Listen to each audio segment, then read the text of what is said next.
आप सभी class Sonali classes में आप सभी का स्वागत है। आज की वीडियो में पढ़ेंगे हम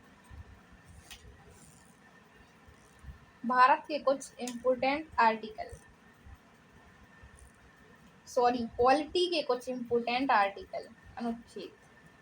तो पहले पढ़ते हैं भाग एक। उस भाग एक में क्या है? संघ एवं उसका राज्य क्षेत्र, अनुच्छेद 1 से 4 तक।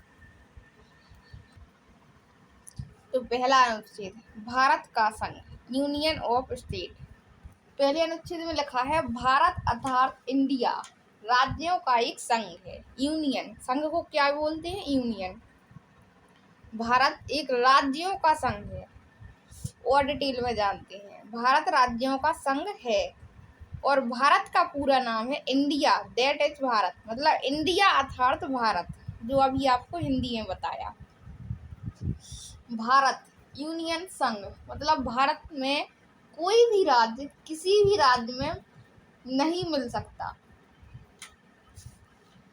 और अमेरिका में संघ का मतलब होता है फेडरल। अमेरिका में कोई भी राज्य किसी भी राज्य में मिल सकता है। भारत कई राज्यों और केंद्र शासित प्रदेशों से मिलकर बना है। भारत में ऐसा तो है नहीं कि एक राज्य या एक केंद्र शासित प्रदेश हो, तो कई राज्यों और कई केंद्र शासित प्रदेशों से मिलकर बना है। संविधान ने भारत को संघ मतलब यूनियन कहा है, संघीय राज्य, फेडरेशन नहीं। संघ बोला, संघीय राज्य नहीं बोला भारत ने। इसका मतलब यह है कि भारत से कोई भी राज्य अलग नहीं हो सकता। मतलब जो भारत में जितने भी राज्य हैं वो अलग नहीं हो सकते। भारत की संसद चाहे तो नए राज्य बना सकती है। भारत की संसद अगर चाहे तो वो नए राज्य बना सकती है या राज्यों की सीमाएं बदल सकती है, लेकिन भारत हमेशा एक ही रहेगा। भारत हमेशा एक ही रहेगा। भारत को एक बड़ा घर मान लो, भारत को एक बड़ा घर मान लो, मतलब समझा रहा है जिस तरीके से आप लोग घर में रहते हैं ऐसे मान लो। भारत एक बड़ा घर है। इस घर के अंदर कई कमरे हैं। आपके घर के अंदर भी होंगे कई कमरे।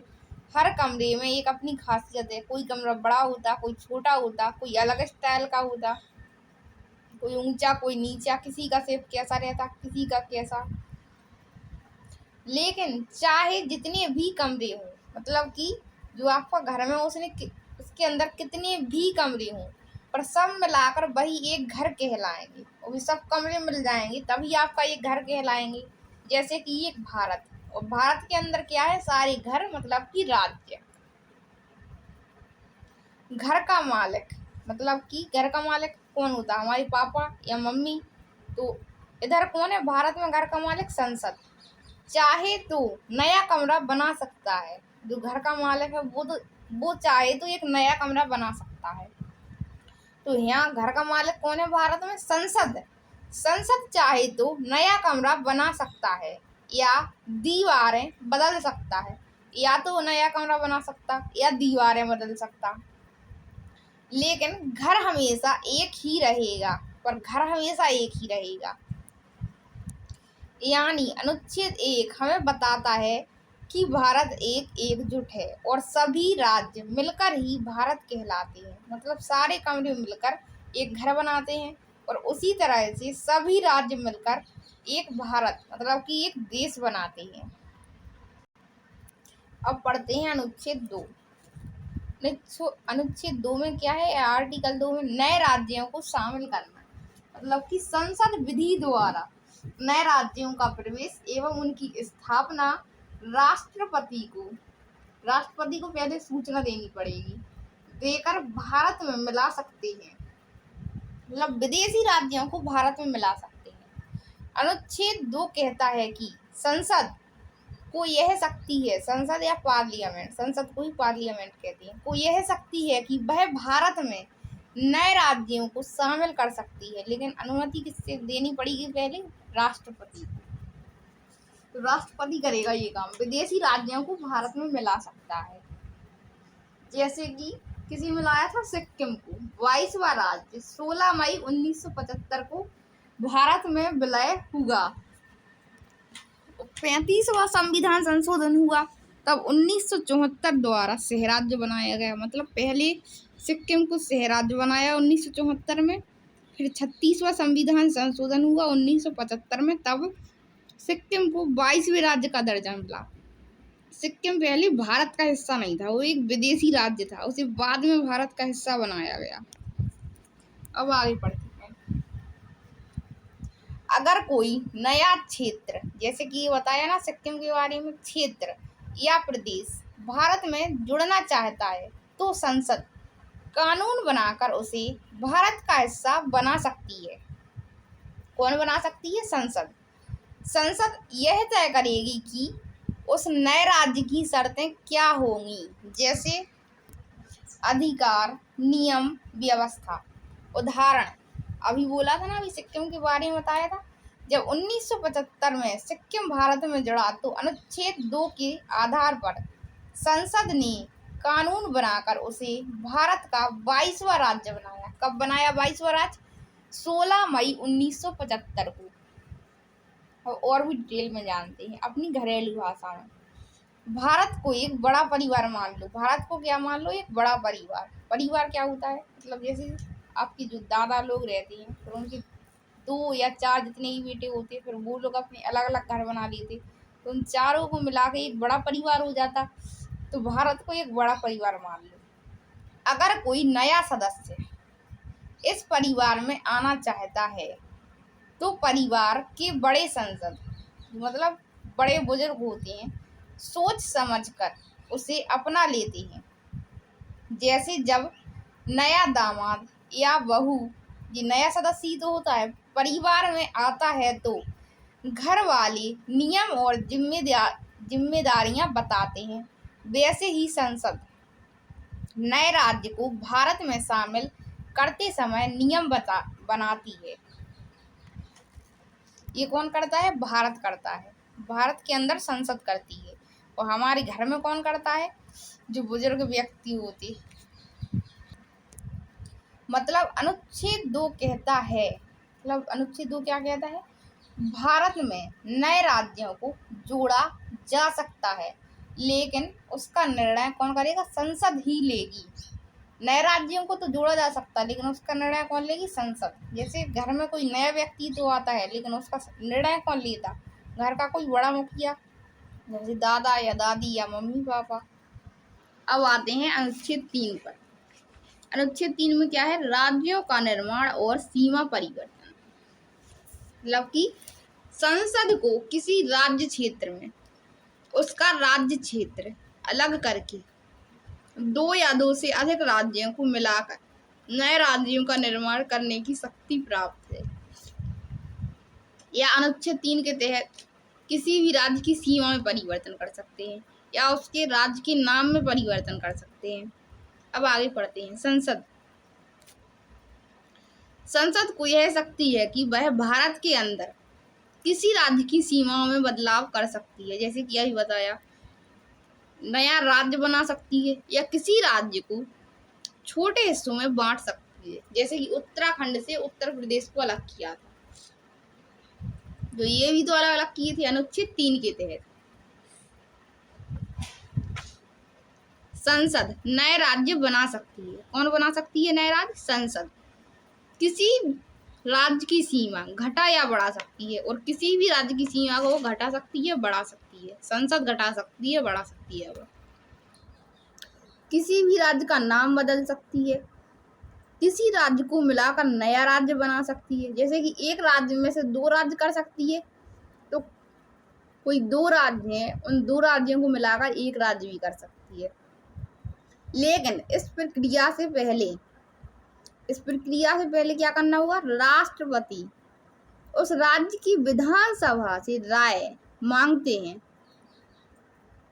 विधानसभा की राय जरूरी नहीं है, संसद चाहे तो उसके खिलाफ भी फैसला ले सकती है। एग्जाम्पल देखते हैं। 2000 में झारखंड, उत्तराखंड अब बन गया, मतलब उत्तराखंड, और छत्तीसगढ़ इसी अनुच्छेद के तहत बने थे। 2014 में तेलंगाना भी अनुच्छेद 3 के आधार पर बना था। तेलंगाना को आंध्र प्रदेश से अलग किया, उत्तराखंड को उत्तर प्रदेश से, झारखंड को छत्तीसगढ़ से अनुच्छेद 3 के तहत यहाँ अलग किया गया, लेकिन कई राज्यों को मिला भी सकते हैं। ये सीमा में परिवर्तन करने का जो नियम है वो किस अनुच्छेद के तहत है? अनुच्छेद 3 के तहत। अब देखते हैं आप अपने घरेलू भाषा में। भारत को एक बड़ा परिवार मान लो। अगर किसी कमरे मतलब कि कोई राज्य, अब भारत को घर मानेंगे तो राज्य को एक कमरा मानेंगे, वो 2 हिस्सों में बांटना हो या किसी कमरे की दीवार आगे पीछे करनी हो, तो ये काम घर का मालिक मतलब कि संसद, घर का मालिक से मतलब कौन है? संसद। तो घर मतलब जो बड़ा घर है वो भारत है, कमरे हैं राज्य हैं, और घर का मालिक है संसद, करता है। हाँ, वह कमरे में रहने वाली राज्यों की विधानसभा से राय तो लेता है, लेकिन मानना जरूरी नहीं है। मतलब घर में और भी लोग रहेंगे, छोटे छोटे बच्चे भी, मम्मी पापा भी, लेकिन जो घर में बड़े बुजुर्ग होंगे उन्हीं की बात तो मानी जाएगी ना।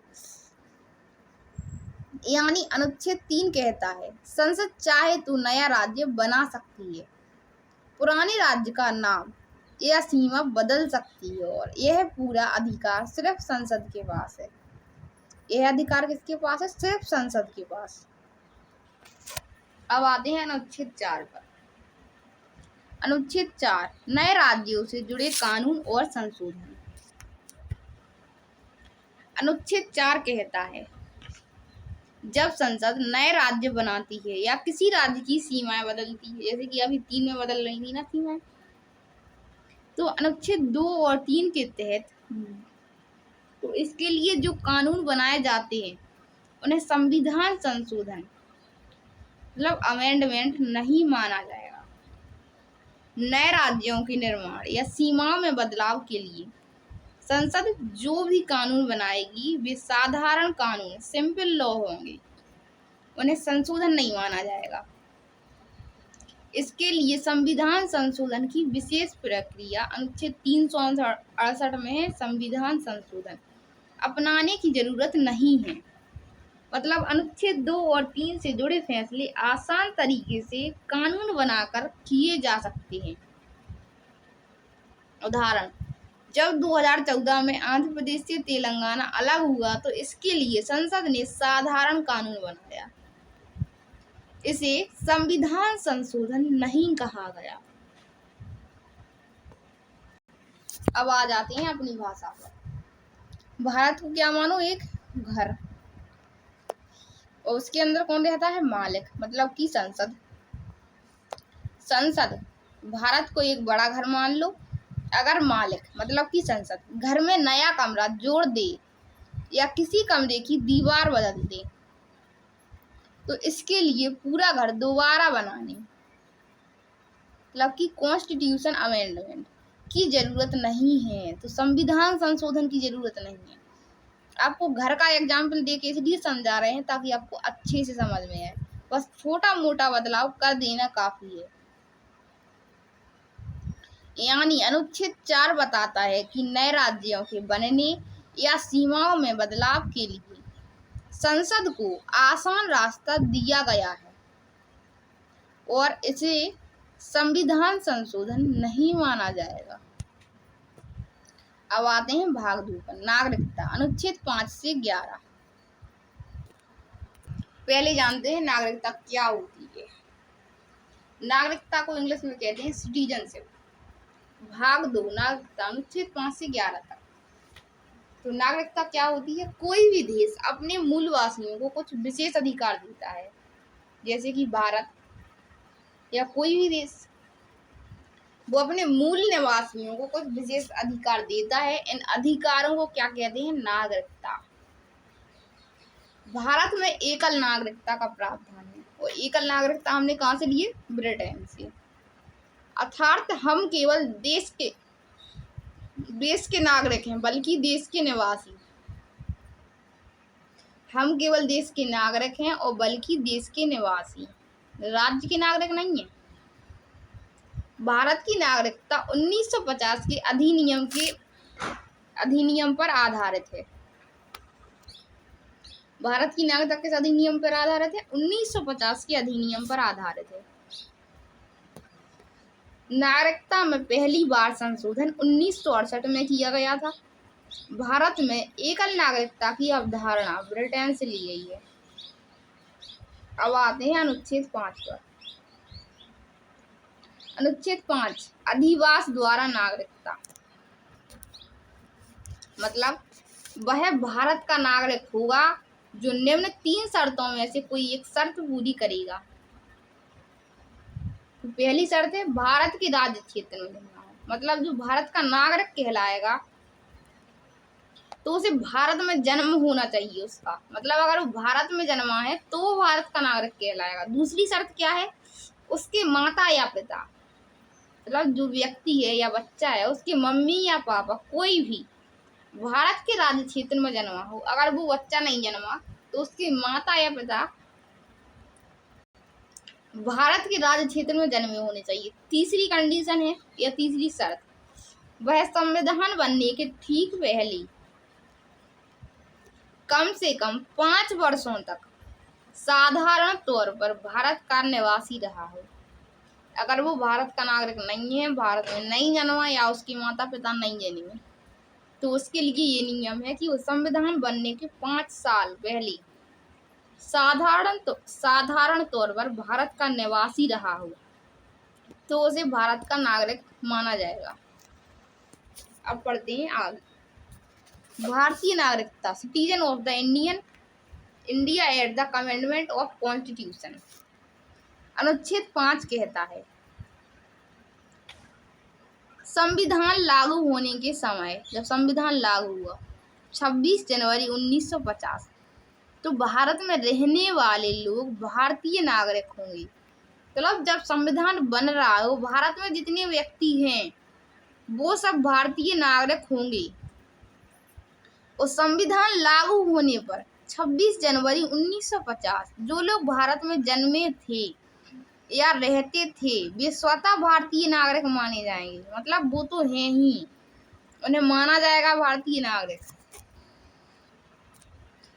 इसमें उन लोगों को भी शामिल किया गया जो उस समय भारत के भीतर स्थायी रूप से रहते थे, मतलब वो कहीं और के हैं लेकिन वो स्थायी रूप से कहाँ रहने लगे? आप भारत में। बाद में नागरिकता के नियम अनुच्छेद 6, 7, 8 में आदि में विस्तार से दिए, मतलब कि 5 में बस भारत की नागरिकता के बारे में बताया है, अब डिटेल से दिया 6, 7, 8 में। अब आगे के अनुच्छेद में पढ़ते हैं। आप समझते हैं हम अपनी भाषा में। सोचो भारत एक बड़ा परिवार है। भारत क्या है? एक बड़ा सा परिवार। जब घर मतलब कि संविधान नया बनाया गया हो 1950 में, तो घर के अंदर जो लोग पहले से रहते थे उन्हें घर का सदस्य नागरिक माना गया। जो पहले से घर में है उन्हें तो घर का सदस्य माना जाएगा ना। तो जो भारत में पहले से रह रहा है वो घर के नागरिक हैं, मतलब भारत के नागरिक हैं। मतलब जिन्होंने पहले से इस घर में अपनी पहचान बनाई थी उन्हें तुरंत घर का हिस्सा माना गया। और जो बाद में आए तो उनके लिए कुछ नियम शर्तें, यानी अनुच्छेद 5 बताता है कि संविधान लागू होने के समय भारत में रहने वाले लोग स्वतः भारतीय नागरिक होंगे। आते हैं अनुच्छेद 6 पर। अनुच्छेद 6 कहता है पाकिस्तान से भारत आए लोगों को नागरिकता, क्या? पाकिस्तान से भारत आए लोगों को नागरिकता यदि वह संविधान बनने के बाद आएगा तो नागरिकता नहीं दी जाएगी। अब पढ़ते हैं इसके आधार पर। पूर्व भारत पाकिस्तान विभाजन से नागरिकता। भारत पाकिस्तान विभाजन कब हुआ? 1947 के समय।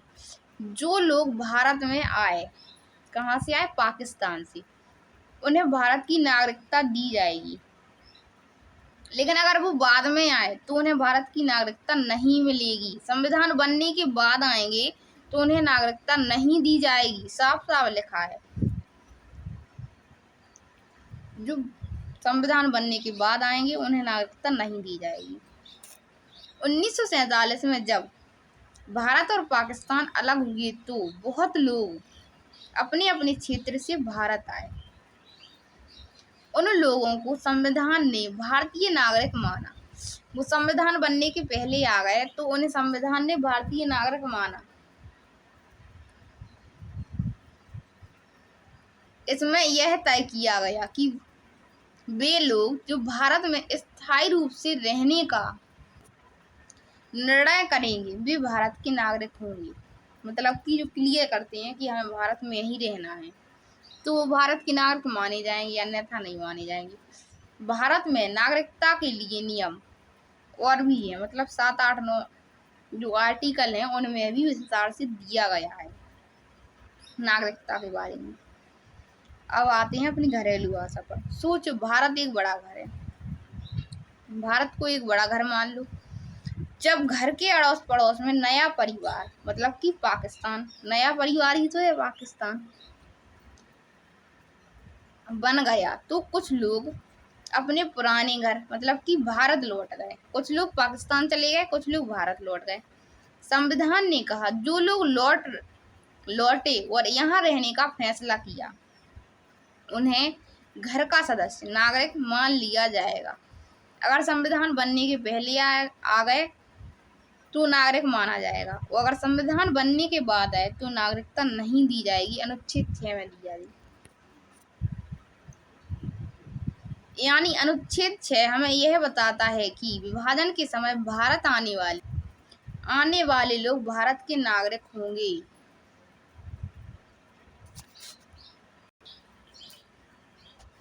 सॉरी, जो अभी आपको पहले पढ़ा दिया वो अनुच्छेद 7 था, और जो अब पढ़ा रहे हैं वो अनुच्छेद 6 है।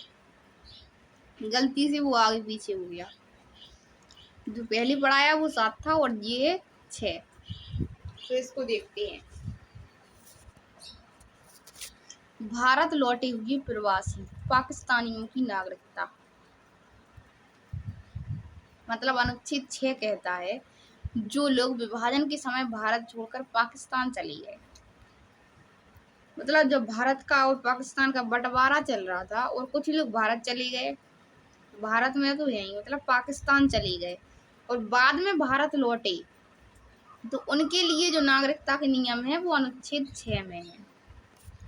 आगे देखते हैं। 1943 में बहुत से लोग भारत से पाकिस्तान गए और कुछ समय बाद भारत लौट आए, और कुछ समय बाद कहाँ लौट आए? भारत।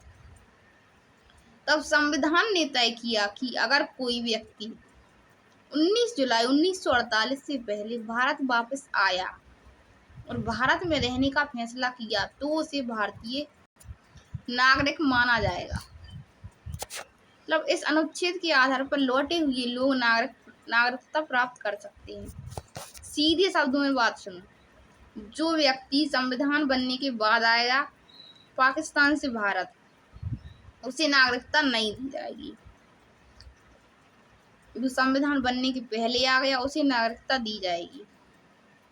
अब पढ़ते हैं अपनी भाषा में। सोचो, भारत एक बड़ा घर है।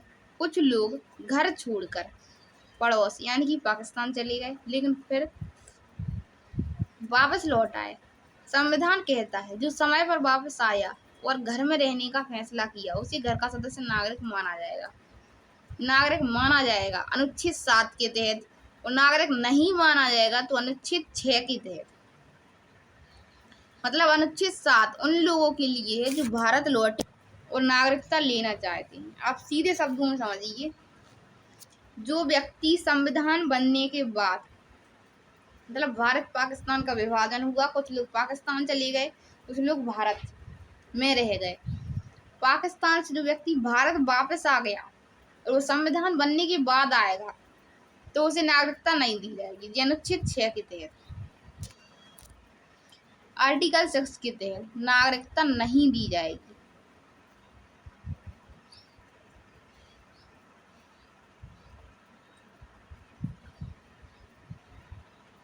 जो पाकिस्तान से भारत आया संविधान बनने के बाद तो उसे नागरिकता नहीं दी जाएगी।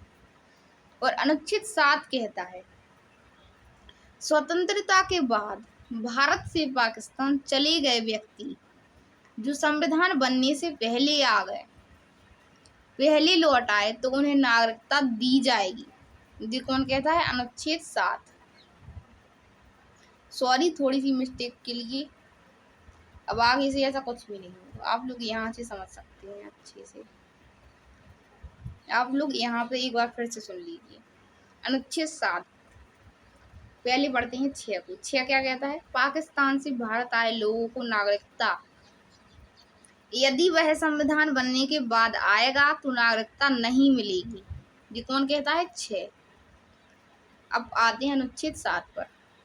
स्वतंत्रता के बाद भारत से पाकिस्तान चले गए, मतलब कुछ लोग पाकिस्तान चले गए थे ना, कुछ भारत में रह गए थे। चले गए व्यक्ति जो संविधान बनने के पहले आ गए, तो उन्हें तो नागरिकता देनी पड़ेगी ना। तो बस इतना ही समझा रहे थे आपको। जो मिस्टेक आ रही है वो अब आगे से नहीं होगी। आप सभी को नमस्ते, जय हिंद, जय भारत। प्लीज चैनल को लाइक, सब्सक्राइब एंड शेयर करें। आप सभी को वीडियो पसंद आई हो तो प्लीज कमेंट बॉक्स में कमेंट भी करें। आपको अगली वीडियो किस टॉपिक पे चाहिए, आप लोग कमेंट बॉक्स में कमेंट करके बताएं। इसी तरह के लेटेस्ट और शानदार वीडियो पाने के लिए बेल आइकन दबाना ना भूलें।